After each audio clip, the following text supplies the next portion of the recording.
Maharashtra 7 TV में आप सभी का स्वागत है। आइए बढ़ते हैं आज की खबर की ओर। जिस पार्टी में आपके यहाँ के स्थानीय विधायक जितेंद्र आव्हाड थे, आज आपने अलविदा किया, इसका क्या कारण है कि अचानक से आपने एनसीपी शरद पवार पार्टी से अलविदा ली? बहुत सारे कारण हैं इसके, जिसमें मैंने पहले भी न्यूज में बोला, ये कुछ लोग वकार और इज्जत के लिए जी रहे। ऐसा सब कुछ नहीं है। वकार और इज्जत के लिए मैं था और बहुत मेहनत से, कुर्बानी से काम किया मैंने पार्टी के अंदर, और सारे प्रेस वाले तकरीबन मेरे दोस्त थे और वो इस बात को जानते, मेरे बोलने की जरूरत नहीं। आज जितने लोग मेरे अजीब करीब में है या मेरे साथ में जो गए, थाना नजीब भाई, और एक बहुत बड़ी टीम आने के लिए तैयार है, जो मेरे को कंटिन्यू कॉल कर रही है कि भाई हम लोग भी आ रहे हैं, हम लोग बोलना चाहिए था हमको, तुम जा रहे।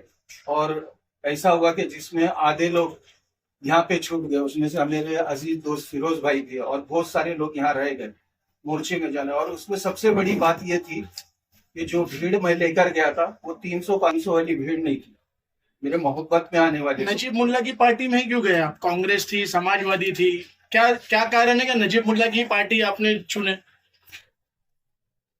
तो ऐसा है कि नजीब भाई ने बहुत अच्छी बात बोले थे कि वासी के मीटिंग में, लेकिन क्या हुआ, उसको काट छाट के एक छोटी सी क्लिप चलाकर लोगों को गुमराह करने गया, जैसे बीजेपी में ज्वाइन होने की बात बीजेपी में ज्वाइन।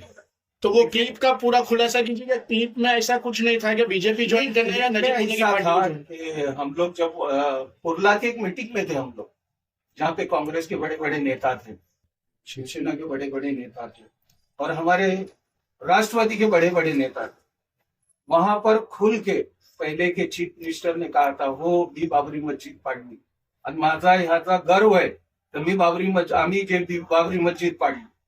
तो हम लोग स्टेज पे हमारे लोग तालियां बजा रहे थे और हम लोग सेकुलर थे उस पार्टी में। तो अभी बीजेपी भी तो अपना श्रेय ले रही है कि बाबरी मस्जिद के लिए हम लोग भी थे और वही पार्टी को लेके कोलैब में नजीब मुल्ला भी है, लेकिन वहां सेकुलर थे। यहाँ आने के बाद में हम लोग जो है, ये हमारी सोच अलग है, हम लोग काफी लोग हैं।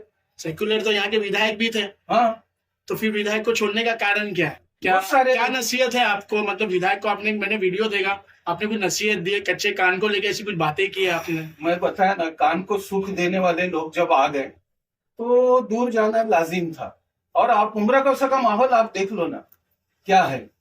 कॉर्पोरेटर हो सकते थे आप 2009 से, अगर यहाँ पे हो तो स्थानीय कॉर्पोरेटर भी हो सकते थे। मेरे लिए सबसे बड़ी खुशनसीबी की बात है कि मेरे पत्रकार भाई ये बात बोल रहे हैं, समझे? यही बात इनको समझना चाहिए। 13 से 14 महीना पहले मैंने पर्सनली साहब को बातें जाकर समझाया था, सामने बैठ के। यहाँ के मेरे एक अजीज दोस्त नगर सेवक ने मुझसे कहा था कि जरा आप चाचा आपकी इज्जत करते, आप जाओ उनसे बात करो और जरा उनको समझाओ। 13-14 महीने मुमरा के 2 मेरे दोस्त लोग भी थे जब मैंने बात किया, और मैं कोई भी बात करूंगा तो कोई भी उड़ती या झूठ बात नहीं करूंगा। तो मैंने जाकर साहब को समझाया भी कि कुछ बातें ऐसी चल रही। हाँ, मैंने ये बोला कि मैं यहाँ पे चमचेगिरी करने नहीं आया, ना मैं किसी का नाम लूंगा कि आपके खिलाफ ये काम कर रहा है, ये काम कर रहा है। वो मेरा, जिसको मराठी में पिंड बोलते, ये मेरा वो काम ही नहीं है कि मैं जाके किसी के बारे में वहां बोलूं या भड़काऊं। मैं किसी का, आप खास करके मुमरा कौसा पे ख्याल करो। उस वक्त साहब ने कहा था कि हाँ अपन बैठ के कुछ करेंगे उसके लिए। नजीब मुल्ला के पास जाने से पहले विधायक से आपकी कुछ चर्चा हुई थी, कुछ बातचीत हुई थी जाने से पहले? नहीं, मैंने देखा कि नजरअंदाज किया जा रहा है बहुत जगह पे, और शायद उसकी वजह होगी क्योंकि कान भरने वाले लोग ऐसे थे कि मैं बताऊं कि पहले न्यूज में नहीं बोला, किसी ने एक फेक आईडी बनाया था रफीक शेख बोल, और दूसरे पार्टियों के लीडरों को वो टैग करता था, तारीफ करता था। तो मेरे को एक हमारे पार्टी के आदमी ने बोला, अरे आप रफीक भाई ऐसा क्यों करते? मैंने बताया आईडी मेरी, देखो ये मेरी आईडी नहीं है, किसी ने फेक आईडी बनाकर ये काम चला है। तो ये सामने वाले को सोचना चाहिए कि मेरा कितना वफादार है। अगर मेरे बारे में अगर कोई बात पहुंची भी है, बुला के पूछना चाहिए था।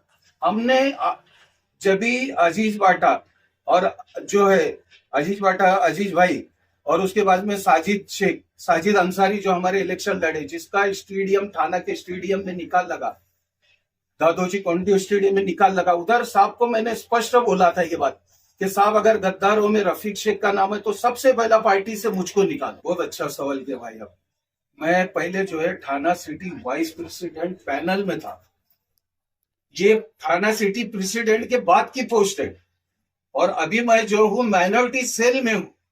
और मुझको नजीब भाई ने बोला था, रफीक भाई आप जो रफीक चाचू आप जो पोस्ट सिलेक्ट करें, मैं ऑन कैमरा बोल रहा हूँ, आपको दी जाएगी। लेकिन मुमरा कौसा माइनॉरिटी एरिया है, माइनॉरिटी के लिए मुझे काम करना था, मुमरा कौसा में काम करना था, इसके लिए मैंने जो है माइनॉरिटी सेल का अध्यक्ष होना चुना। क्या लगता है आपको कि अगर विधायक अवार्ड आपसे फिर एक बार चर्चा, एक बार बातचीत करेंगे तो वापस से शरद चंद्र पवार पार्टी में फिर से आएंगे? बहुत मुश्किल है, मैं खुददार आदमी। नहीं तो आपने इतने साल दिए, 2009 से अगर इस पार्टी को आपने अपना टाइम दिया है। टाइम नहीं, दिन रात बहुत कुछ दिया है मैंने, बहुत कुछ खोया इस पार्टी को संवारने में। क्या रहेगी आगे की आपकी रणनीति, क्या रहेगी, क्या भूमिका रहेगी आने वाले चुनाव को लेकर? वहां पर भी था ईमानदारी से था, और जहां भी रहूंगा ईमानदारी से, यहाँ पे भी ईमानदारी से रहूंगा। 2009 के बाद से 2024 आ चुका है अभी, तो क्या लगता है आपको मुमरा में विकास हुआ या नहीं हुआ? आपके रहते हुए आपने तो देखा भी है मुमरा को, आपके नजरों के सामने आपने मुमरा बसते हुए देखा, क्या कहेंगे इस बारे में? ऐसा है कि काम तो हुआ है, इस बात से कोई इनकार, लेकिन सारे काम अधूरे हुए। जैसे क्या?